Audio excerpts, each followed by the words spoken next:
Welcome to this event in the 2020 Portobello Book Festival. My name is May Shaw and I'm a member of the organising group.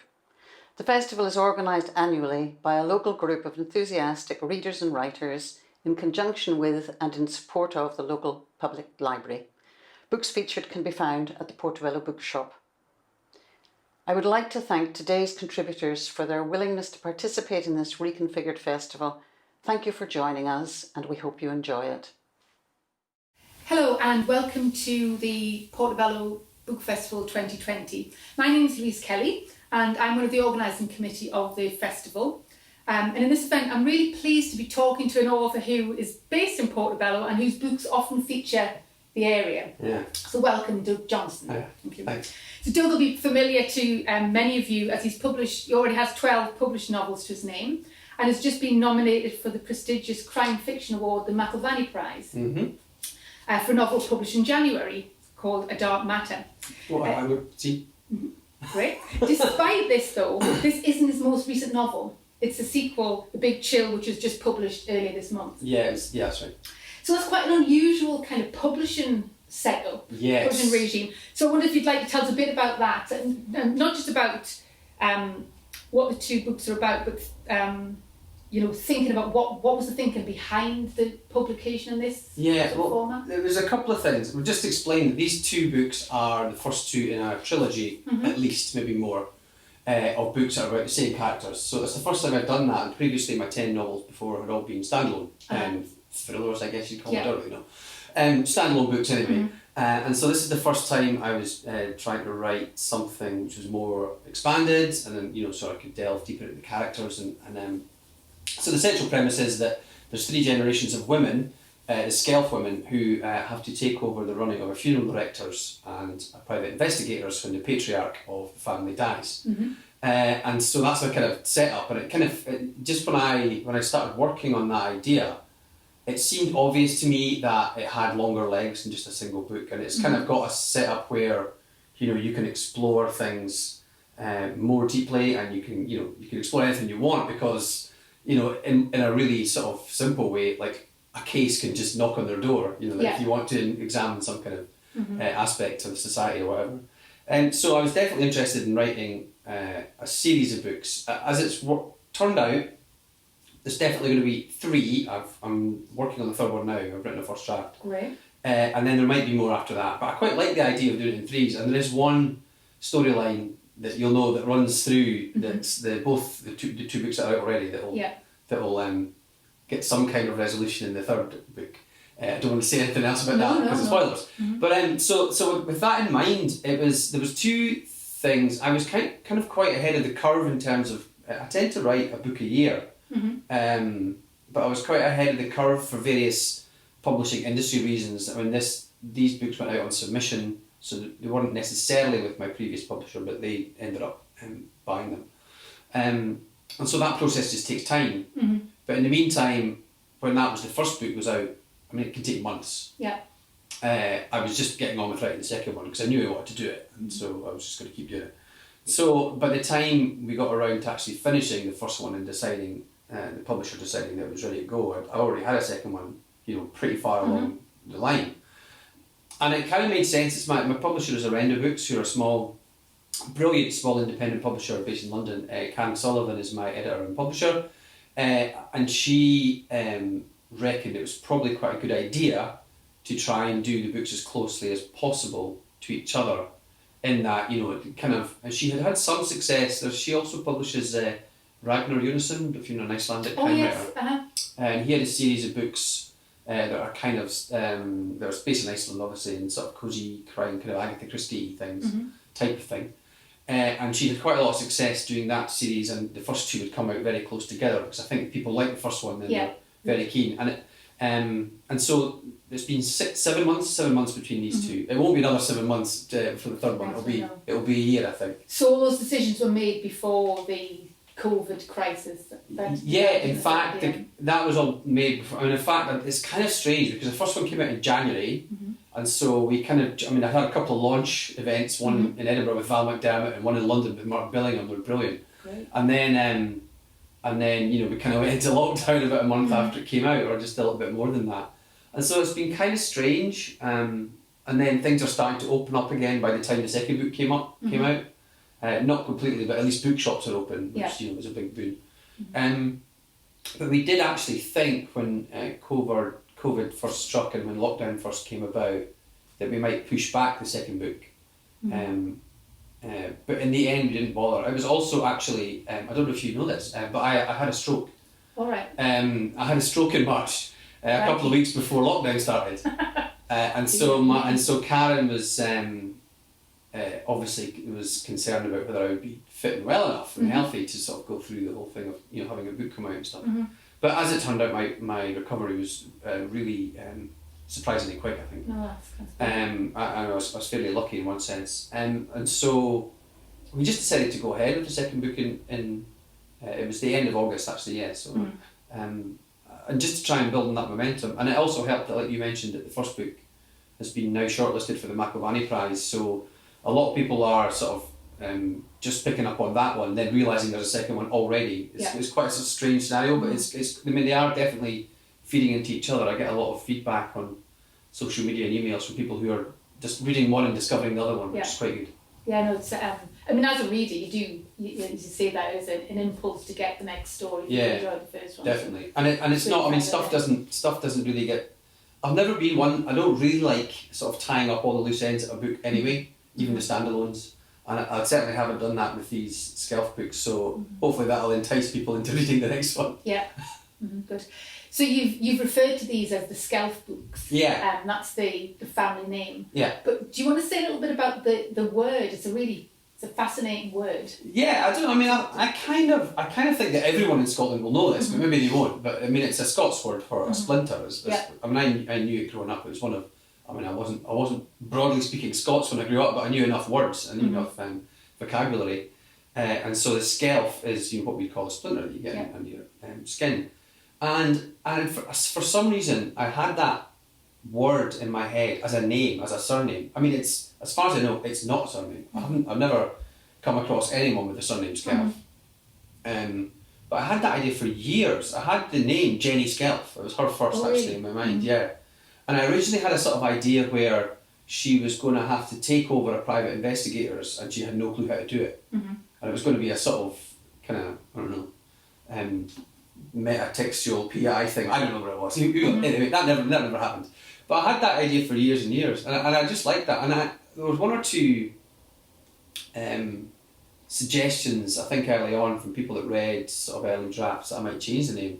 And I was like, no, that's the good thing about it. Because I say it's quite good because I tend to try and write as sort of realistically as possible. And as a result, very often the characters in my books have got really ordinary names, like really very kind of boring and everyday names. And so I just thought for a change, I would just do something like Skelf. And it turns out, this is quite good, that I run the Scotland Writers Football Club, which is like just, as it is, Scottish writers who can kick a ball just about. But there's a guy also plays for us, Matthew Fitt, who's a Scots writer, who's brilliant. He writes his own stuff and also translates stuff out of Scots. And I didn't realise this, but you can sponsor words in the Scots Dictionary. So he's bought Skelf for me. So I'm now, I've got a certificate, I'm the official sponsor of the word Skelf in the Scots Dictionary. Great. No, that's brilliant.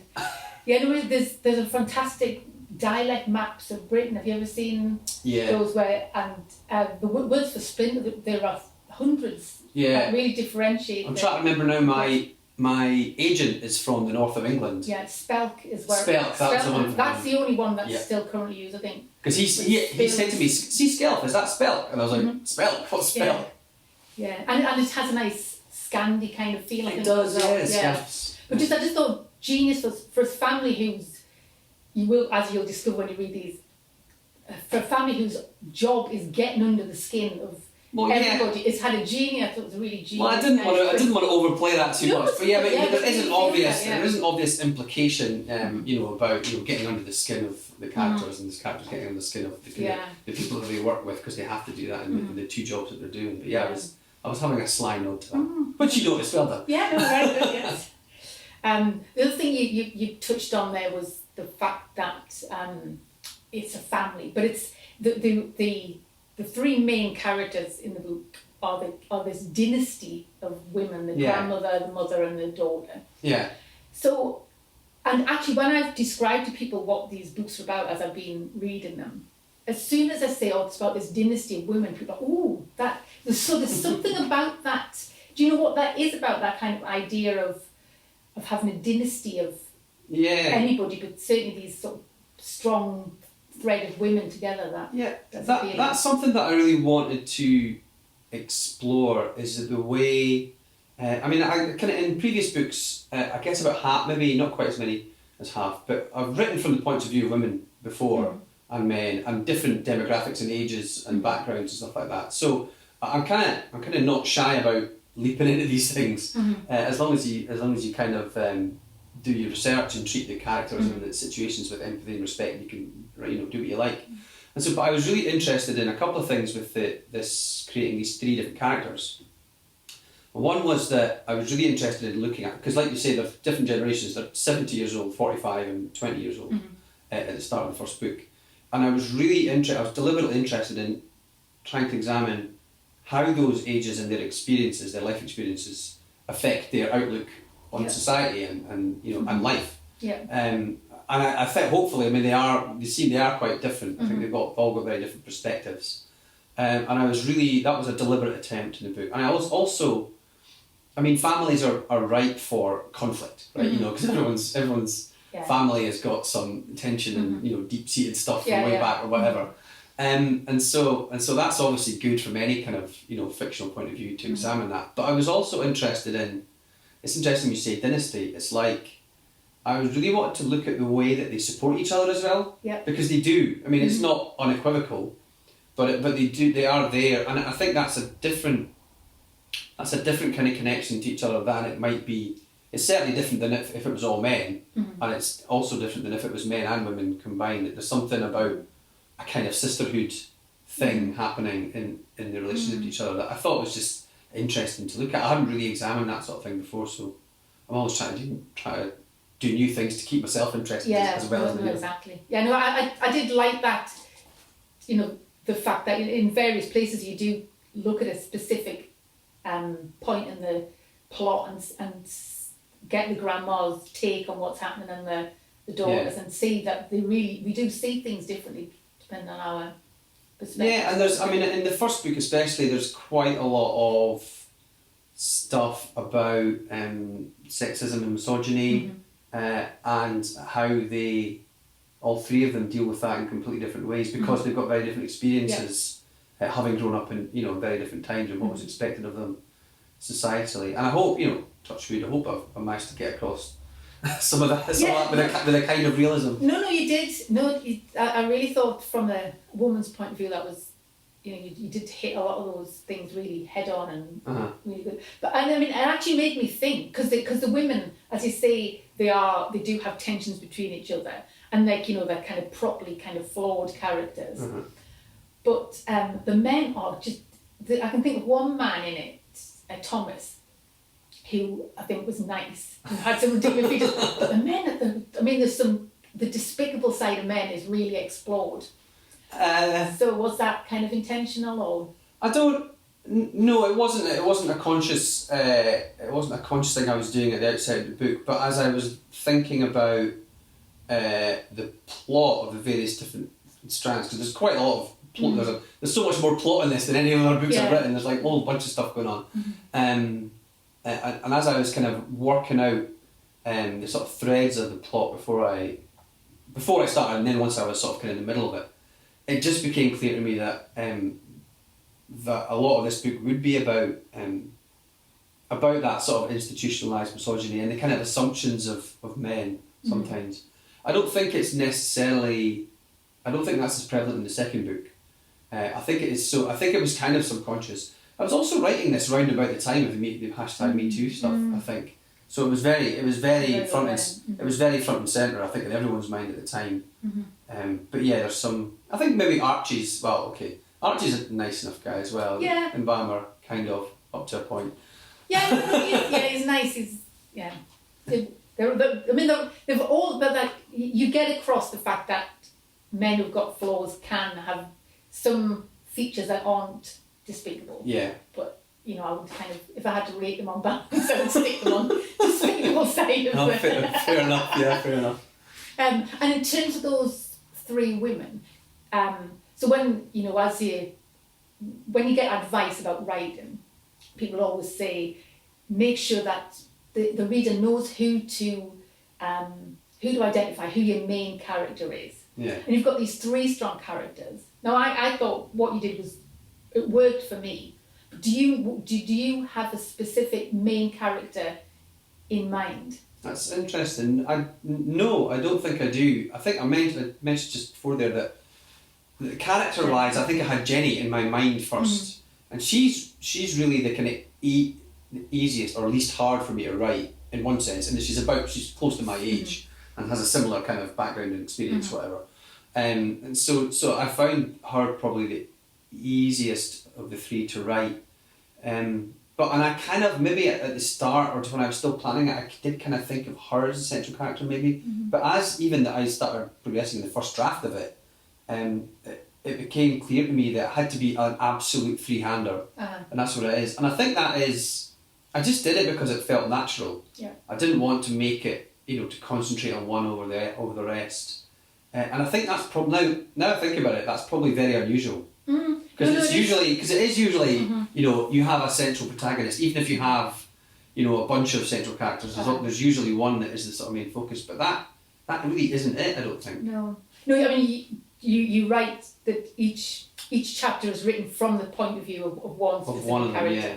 So you do get into the head of all three, and they're all kind of on the same trajectory. Yeah. So I think that helps. I think although they have their, you know, they have their disagreements. Yeah. And I have they're all on the same. Yeah, and they all get almost exactly the same amount of page time, same number of chapters, you know, give or take one or two, and they're all in respect. I've got I never used to be as much of a planner as this, but these are much more complicated books than I've previously written. So I've got a big corkboard in my office, and it's got loads of index cards on it, and they're colour coded for the three different women. Right, all right. And it's split up into Act 1, Act 2, Act 3, and I've got what colours are they now? Jenny's yellow, Hannah's blue, and Dorothy's green. And so I put up the scene, because it's always from one of their points of view, and then, you know, you can move them around and you can see just by looking by the colours if it's evenly spread and if everyone's getting enough, or if someone gets forgotten and it doesn't happen. And I've also got numbers on each of the index cards to indicate the plot lines that I'm dealing with, which is often more than one in a chapter. So, and then you can count up the numbers and see if anything drops. So I've been quite sort of fastidious about it a little bit, but I think that I needed that because they're quite complicated. I needed that for my brain anyway, to try and work out what's happening. But yeah, no, and I've kept that going for the next books. It's almost exactly the same. There isn't really a sort of main focus between the three of them. I guess even the overarching plot, can't we talk about it, that goes over 3 books. I mean, it's probably closest to being Jenny's, but not really. It actually affects all of them because they're all, you know, so closely linked to each other. And it's interesting, the reaction from readers. I think Dorothy is people's favourite, generally. Well, do you want to read something? Yeah. We can come back because there's. Okay. Well, I was going to ask specifically about John. Yeah, I will read. I'll read a couple little bits from A Dark Matter, which is the first one. Just really short. Okay, so this is just the opening. I think we'll just do the opening page of the first chapter, just to give you an idea. So this is, just to explain, this is, they're in the back garden of the Skelf house, which is in Brunsfield. It's at 0 Greenhill Gardens, for no reason other than I thought that would be daft. Well, there is a reason in the book actually why it's that, but and it's the 3 women are cremating Jim, who was the patriarch of the family. So this is from Jenny's point of view. Her dad took much longer to burn than she expected. Jenny watched the deep flames lick his body, curl around his chest and crotch, whisper in his ear. His thin hair crisped, then turned to smoke, grey sinewy strands reaching at the mottled sky. A sprig of juniper in his hand caught a light and threw out blue sparks, and Jenny smelt the scent, reminding her of gin. The spruce and pine logs packed around Jim's body were blazing bright and hard. The fire had destroyed his suit already, and his skin was tightening around the bones as moisture evaporated from his body. But still, it seemed to take a long time. The funeral pyre wasn't much more than a makeshift, oversized barbecue, 2 rows of concrete breeze blocks with a metal grill suspended between them. Underneath was a long silver tray borrowed from the embalming room, which we used to gather his remains once the pieces were small enough to fall through the grate. Archie had been working on the pyre in the garden ever since Dorothy announced what her husband's last wishes were. It was contrary, Jenny had to admit. Her dad spent 45 years orchestrating the funerals of thousands of people, arranging music and flowers, orders of service, funeral cars and sermons, making sure every detail was right for the bereaved, ensuring all rival factions got what they wanted and the deceased was sent off in style. And yet his own funeral was the opposite. A pyre in their back garden, no speeches, no sermons, no friends or flowers or ceremony, just the 5 of them standing next to the throbbing heat of a legal fire. Ooh, what a great opening. So that's the opening chapter, and I'll just read a little bit from Dorothy's point of view, just to give you an idea, I guess, of the difference. And Dorothy is Jenny's mum. Dorothy is the 70-year-old, so it's her husband that's just died. Dorothy stood in the embalming room and stared at what was left of Jim. An outdoor funeral pyre doesn't reach the temperature of a cremation oven, a couple of 100 degrees lower, so his remains were chunkier than they usually got back from the crematoriums. Also, Kren sift the remaining bone fragments and pulverise them in a cremulator, so the bereaved get a nice pile of grey sand for scattering. In comparison, the bone fragments and dust in front of her were real, and it was dust, not ashes. That was a misnomer. She was thankful that the fire hadn't left any large bones for her to deal with, nothing longer than a few inches amongst the dirt. She imagined lifting an intact skull from her pile, addressing it like Hamlet, or one of June's femurs, waving it around like a cave woman. She looked up from the table. It was too bright for this, but it was a workplace after all. Archie needed plenty of light. Apart from Jim on the table, the place was spotless. Archie always made sure of that. 6 body fridges along one wall hummed, the names and details of the dead inside written on magnetic cards stuck to the front of each fridge.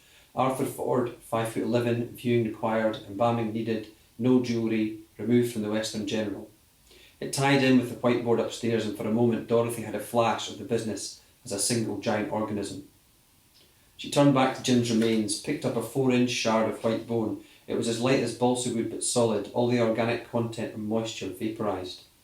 She held it up to the light, turned it in her fingers. It had one straight edge and one gently curved, and was wider at one end than the other, with a round indentation at the wide end like it might have been a socket for a ball joint. The narrow end was sharp, and she pushed her thumb against it, felt the pain. She kept pushing until it broke the skin, watched as a droplet of her blood spread along the tip of the bone, darkening it. She sucked her thumb and put the bone in the pocket of her cardigan. She thought of all the atoms from Jim's body now floating in the sky across Edinburgh, rising into the upper reaches of the atmosphere. She thought of other atoms from his pyre dropping onto the soil in their garden, their neighbours' gardens. She thought of the atoms in the brush Archie used to tidy up, the atoms stuck in her own hair, on her clothes, her shoes, in her nose and ears and throat. She licked her pinky finger and dipped it in the dust on the tray, then sucked. He tasted of bonfires and dirt. So I think that really sets up the whole atmosphere of these books. It's not all as cheery as that. No. And it's full of detail about the process of cremation and the whole funeral business. Yeah. How much research did that require? Well, I was the writer in residence at a funeral director's. Wow. For 6 months, 4 years ago, it was 2016, which everyone always asks me, how did you get that job? It's like, well, they literally advertised it and I applied. It was kind of very conventional at Monday. They were actually looking for an artist in residence, so across any kind of medium, whatever. And so I applied, I got an interview, and you had to send in a sample of your work, and I sent them a short story which we published in The Scotsman called The Funeral Crasher, about a woman who goes to strangers' funerals to get over her own grief. Right. And the managing director said, I love that story, and it's one of the reasons I got the job, because he'd seen people do that thing in real life, and I kind of made it up, but it really happens. So what I did was, for that job, we were unsure. I mean, my remit was wide open. My idea was that I wanted to give the staff kind of a bit of time and space to reflect on what it is they do in their job, and how important it is, and how it changes their own attitudes to life and death, all that kind of stuff. So I interviewed as many of the staff as possible, and I job shadowed all of them. So I sat in on funerals being arranged and conducted, and picking up the deceased from nursing homes and embalmings and cranial reconstruction and things like that. And so it was really fascinating, and I came away. The end product was a small non-fiction book, actually, kind of reportage and interviews and stuff like that, which they didn't publish widely. They just kept it in house. It's a relatively big company, and they give it to new employees and stuff. And there was a running joke when I was there that all the staff who were unbelievably nice, and so dedicated. I came away, really profoundly impressed with them all. But they would always say, "Oh, you'll get plenty of stuff for your books here," and I would always say, like, "Well, no, I don't think so, actually, because the whole part, the whole thing about crime fiction, especially, is it relies on conflict and tension. And the whole point of funeral directors is that they are diffusing conflict and tension at an incredibly stressful time for the bereaved and stuff. And yet, that experience did sort of nag away at my mind, for years. Like very often things take years, sometimes decades, before they sort of bubble at the surface. And I couldn't see a way of making it, I could see how I could write about it and make it poignant maybe, but I couldn't think how to have a plot, as it were. Until I had this other idea for years about a private investigator, and it was just a flash of nonsense at one time, and I just thought, well, just combine the two. And then, it's basically the stuff, because it's set in a funeral director's, it's, stuff like existential questions about death and about the meaning of life are like baked into the DNA of the story. Like, you can't avoid it if you're basically faced with it every day. When you get up in the morning, you're dealing with death. And so, I'd be kind of circling around that subject matter for a long time, which is probably why I got that job in the first place, writing short stories about funerals and stuff. I've written other things. I'd written a whole previous book where the main character was an obituary writer, so I was kind of circling it. But I just kind of eventually, attacked it full on with this. Yeah. And so obviously the subject matter of the funeral home and the private investigation is a lot of death and the side of life which comes up against taboos. Yeah. So what, you don't leave any taboos untouched. There was so many times in these both books when I actually went, whoa, when things happened. I'm not obviously not to say what they were, but you just do not shy away from taboos. So what do you think it is about why do you think we like to read about that kind of taboo things, especially things that we still feel uncomfortable kind of addressing in our own lives or in public? That's a very interesting question, Louise. I don't know. We do. The whole thing about the death industry, the funeral industry, is really fascinating because when I was doing that, when I was writing a residence there, so many people I spoke to were like sort of shivering, oh, I couldn't do that sort of thing, And people don't like to think about it, they don't like to think about the business of death, what happens to your body and how all that gets, all that kind of stuff happens. I've always been really interested in it, and not necessarily in a macabre way, I don't think. I just think it has always struck me as weird that people think it's weird. I just think it seems perfectly natural. And then, and it's a kind of well-known fact that, in the sort of inverted commas civilised West, we've got a fairly hopeless relationship to death. We we feel very disconnected to death, whereas in other cultures like, Mexican Day of the Dead and, lots of Far Eastern cultures and stuff like that, and African cultures, they're very much in tune with the idea of death as being a part of life. And it's something that we seem to be very dislocated from, I think. And that always struck me as really weird. And I don't know why we want to. I think maybe people want to read about that stuff because it's safer than experiencing it firsthand. And I think you have to sort of pick at that stuff. I've always been really interested in writing about. I don't think these books are shocking. I certainly don't try and set out to try and shock anyone when I'm writing stuff. But if it's a subject matter that I'm interested in, I want to deal with it as honestly and openly as possible, which some people can find really challenging. And some people have been, have said about reading these books, I had to flick past some of the sort of, embalming bit or whatever. And that strikes me as really weird, because when I was at the funeral directors, I found that stuff actually easier. It was much harder, I thought, dealing with the bereaved, like the emotional trauma of people who, someone has to go and arrange a funeral maybe hours after their father's just died or something like that. That's hard to deal with, rather than, maybe it depends on how you feel about the afterlife, or if you believe in that sort of thing. But once, in my opinion, once you're dead, you're dead, and it's just a body. Yeah. So I didn't really have a problem with that. But, No. but that thing about taboos, I mean, that has come up before in my work, because, like one of my previous novels, The Jump, it was a sort of very honest depiction of suicide, and the kind of and the aftermath of suicide, and I didn't think about this at all when I was writing it. I was kind of on a mission. I wanted to write as honestly as possible about suicide, using some personal experience of family, and then when the book came out and I started to do events, I used to read a bit from the start of the book, and it was like sucking all the air out of the room, and everyone was just sort of like this, and you could see people sort of tensing up, and then people were very not quite antagonistic, but they were very reluctant to engage with that, which I thought was really interesting, because in crime fiction, you're talking about murder and mutilation and torture and things like that, and no one cares. Everyone just thinks, well, that's fine, I'm happy to read that. But as soon as you talk about self-harm, in that way, people were really reluctant to openly talk about it. And then when I did the book signing at the end, almost every single person that came up to me had a story about it, but they would talk to me one-to-one about it, but not in front of a room full of other people, which is understandable in one way, but kind of sad in another, I think. Yeah, it's probably indicative of something, isn't it? Yeah. I wondered if, because these books, although we're talking about them in terms of these really sort of heavy topics, they're actually, I think they're just so blackly comic. Yeah, maybe we're giving the wrong impression. Yeah, no, just I really want to stress that. I mean, that's the opening line, I think, of A Dark Matter sort of puts that sort of quite clearly. Yeah. But I think that helps.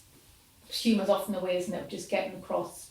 And it's very common in the sort of funeral industry and in dealing with death, that sort of black humour, because it is a coping mechanism, obviously, for the bereaved, who are dealing with, and also for, the staff and people who are dealing with this, someone could be organising, 7, 8, 9, 10 different funerals, all at the same time that are going to happen. So I mean, there was a real sense of humour amongst the, dark sense of humour amongst the people who worked there, and I wanted to kind of, I've always done that a little bit, had a kind of black humour in the books, and it's interesting because I think of all the aspects of my writing, it's the one that that's the one that I understand least. Because people say to me, "Oh, this is quite darkly humorous," and I'll sort of go, "Is it?" And if anyone asks me how, how or why, I don't really know. It's just maybe an attitude to life or something that I kind of think that it comes from the characters, maybe, because the kind of characters that I create are the kind of people who would realise the ridiculousness of the situations I'm putting them in. Yeah. And therefore they have a certain amount of self-awareness, and therefore they realise, and the way they they puncture the tension, or they try and puncture the tension of what it is they're involved with, is to make jokes about it, or to see the stupidity of it all, I think. Yeah. I mean, they're often quite against type. I mean, Dorothy is a drummer, isn't she? A 75-year-old drummer, 70-year-old drummer. Yeah. And I don't know where this came from and where your ideas come from, God knows. But I mean, she's a Californian expat as well, who came to Scotland 50 years ago for doesn't like the weather, and still hates the weather, and she's going out with a kind of a black Swedish cop who's in his 50s, well, she's friends with him anyway, and but I was really interested in that, and the drumming thing. I just thought, well, that's an experience. I drum in bands, and I have done all my life, so I'd never really used that experience. But for her, because she's not actually a Buddhist, but she kind of sort of toys with the ideas of consciousness and mindfulness and all that kind of stuff. From the sort of Californian mindset, I think, growing up. But I think I had the kind of impression. The idea was that drumming is her kind of meditation, almost like it's a kind of Zen moment where she. So each book has very short, 2 or 3 very short drumming scenes in it where she tries to be mindful, but then ends up chewing over the various different situations that she's found herself in, or that the family have found themselves in. Yeah. Do you want to tell us something about the Big Chill, your sequel, and maybe read a bit from that? Yeah. Okay. So we've got here. Yeah. So Big Chill is it's the second book. So it comes out 7 months after the first one. and the events are basically 6 months after the events of the first book, and it's quite hard to talk about some of the main stuff in it because a lot of it does carry over from the first book. But I was very interested in because by the end of the first book it's fairly traumatic, some of the events, and I didn't want to shy away from that. I wanted the after effects still to be very very raw for the three women, and so Dorothy is trying to sort of get back on an even keel by using work, by dealing with the dead and sort of helping other people. Jenny's just drinking heavily, and Hannah's in therapy. She's getting counselling from someone at university to sort of deal with how she's feeling about things, and so one of the main plot starts. Well, I'll just read a bit. I'll just read a little bit, and then I can talk about it afterwards. So I'll just read this. Well, actually, another really short extract from the first chapter. So this is from Dorothy's point of view this time, and they're in Edinburgh Eastern Cemetery, which is just round the back of Easter Road Stadium, and they're conducting a funeral, and it's Dorothy and Archie are there basically with the family. She stood with her hands clasped as the funeral party gathered around the grave. She looked at some nearby gravestones, recent additions, engravings still sharp, lots of flowers and photographs. The Skelfs had buried some of these people, and she wondered how the bereaved were coping. Were they dealing with it better than she was with Jim's death? It was half a year now, and it was true what she told others for decades. The sharp pain did reduce, replaced by an aching throb, background emotional noise that gave life a bittersweet edge. The young Church of Scotland minister said a few quiet words to Gordon Blackie and his sons. They were working-class Scottish men, buttoned up and stoic. There would be no wailing and gnashing of teeth today. Plus, Susan Blackie had suffered dementia for years, so it felt like she'd left them a long time ago. Death was often a relief, though it was hard to admit that. The minister began the familiar intonations of the ceremony. Susan's life was remembered. Her fragile nature in the face of the Almighty was given a nod. The minister was in his 20s, floppy black fringe that he kept touching. Dorothy wondered how someone went into that profession fresh from school or college, but then she had entered the funeral business at the same age. She looked around. The oak and beech trees were coming into leaf, the rejuvenation of spring, but there would be no rejuvenation for Susan Blackie. Nevertheless, Dorothy couldn't help feeling something, a sense of rebirth, a chance to make the world new again. The highest branches swayed in the breeze, pigeons and crows perched and watching.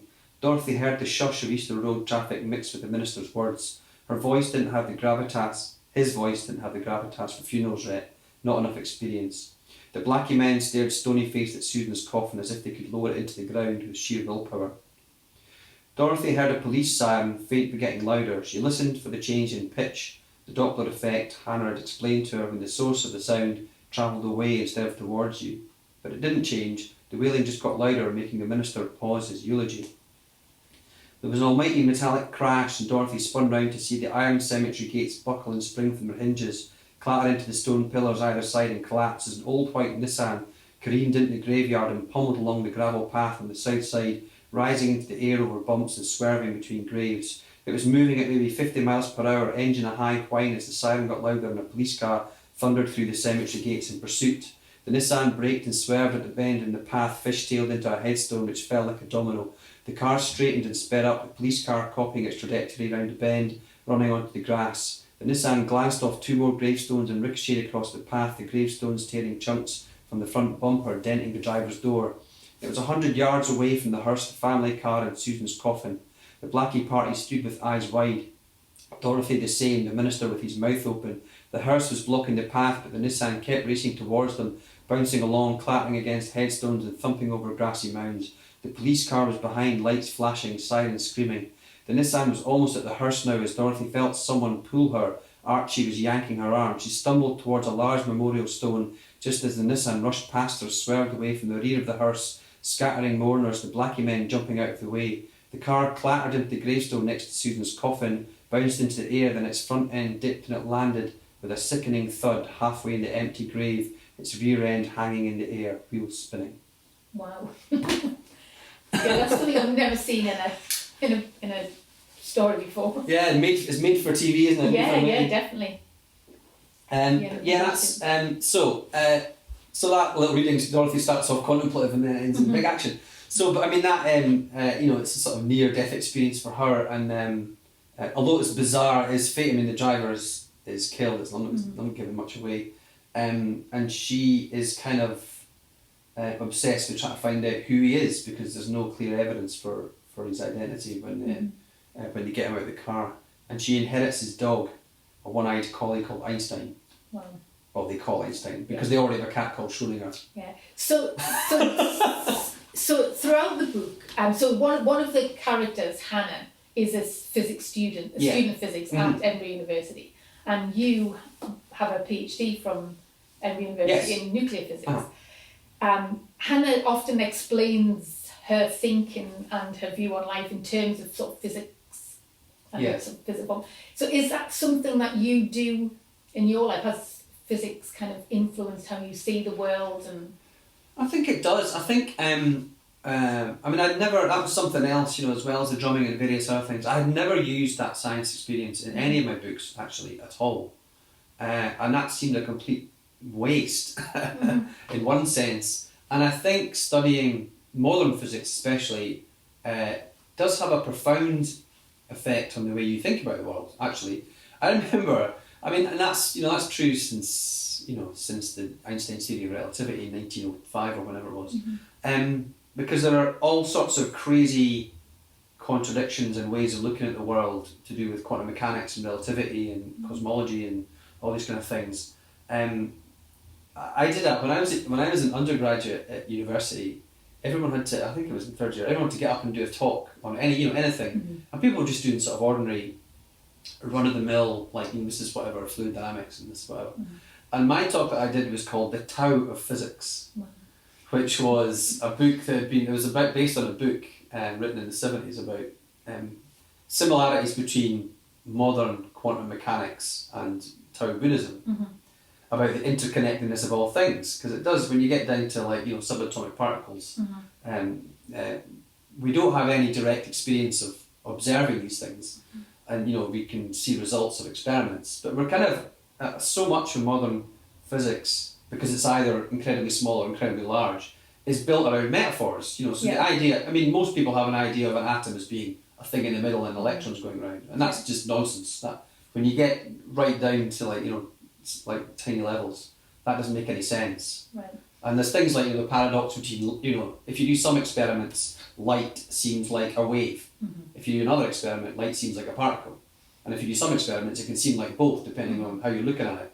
So it's like, well, it's obviously neither a wave or a particle. It's something. I mean, those are both metaphors for what light is. And I think I've always found that profoundly interesting. That's one of the reasons why I went into physics in the first place. I was really interested in all that stuff. And so that does colour Hannah's view, and she kind of comes to examine pretty much every aspect of her life through that kind of lens, I think. And the book, I mean, all the book titles are to do with, they're all a play on words. They're all physics concepts or ideas, but also to do with death and funerals and stuff, which is very common. Yeah, good class combination. And so obviously the physics as a topic is there, but also you use sort of academia in there. So just for full disclosure, I, like one of your characters, used to be a linguistics lecturer at Edinburgh University. All right. So without going into, we wouldn't want to kind of go into what some of these academics get up to in the books, but it's worth looking at. But was this, did you feel these books were kind of a sort of cathartic revenge, or or more of a kind of affectionate revisiting of your academic days? I don't think it was cathartic revenge. Not consciously anyway. No, I was just, again, that's another thing, because I can, I mean, it was a long time, it was 30 years ago now that I was, how old am I? Yeah, 30 years ago that I was at university. And so things have changed a lot, but also not, So, I did go back down to like James Clerk Maxwell Building and look around and to make sure that not too much had changed from when I was there. But yeah, so the way that I guess, so there is a storyline about, academics, but I was just really interested. Again, it's always, I kind of think in that instance, it's about kind of almost throwing away the first ideas, like, oh, you know, I'll have an elderly academic. And so everyone's got this impression of what an elderly academic is, you know, this doddering old guy in like holy cardigans that wanders about the corridors and no one knows what he does there. But then I wanted to subvert that and, you know, and make it, because it's always like that thing you mentioned with Dorothy, well, she also plays the drums and also has this other very different, you know, mindset. That, you know, it seems we're very quick to judge and dismiss people as sort of caricatures, and I think part of any writer's job is to try and make characters on the page more interesting and more rounded, and because everyone in the real world has weird things about them that you would never guess. You know, you can easily go around the table and say, well, tell me one weird thing about you that I don't know, and then, you know, everyone's got something. So it's about finding that sort of stuff. So not cathartic revenge, but yeah, brilliant. No, I'm afraid I think we've kind of run out of time. Oh wow! I know it's such a shame because I'm just really fascinated talking to you. It's been great. And if you're interested in getting hold of any of Doug's books, there's a link on the Portobello Book Festival site to the Portobello Bookshop, who will be able to order the books for you. And there's also a link to Doug's own website for finding out anything. Yeah, and Porty Books, well, at the moment, Porty Books have signed copies. And I'm in there all the time, so they usually have signed copies because I just sign them whenever I go in. Great. That's brilliant. So thank you very much, Doug. It's been really fascinating talking to you. Thank you, Louise. It's been great. Thank you very much.